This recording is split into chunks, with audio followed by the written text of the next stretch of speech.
What's going on, everyone? Welcome to TLDR Reviews. Today we'll be talking about the REDRAGON Kumara, listed on Amazon as the REDRAGON K552, and this is the red LED backlight version.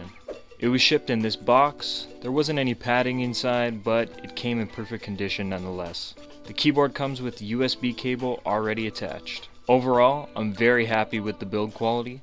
It feels very solid despite being made of plastic. One of the small problems I have with the keyboard is the placement of the caps lock indicator.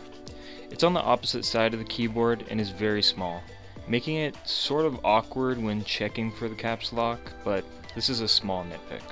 So while we're talking about the keys, here's a sample of me typing.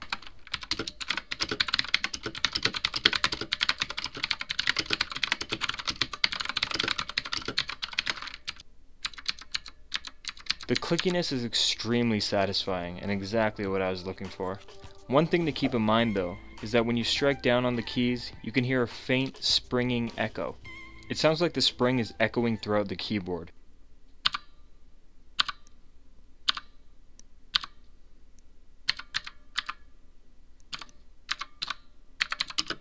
You can probably only hear it in this video if you're wearing headphones, but if you're hitting the keys hard, you can hear that, so it's just something else to keep in mind.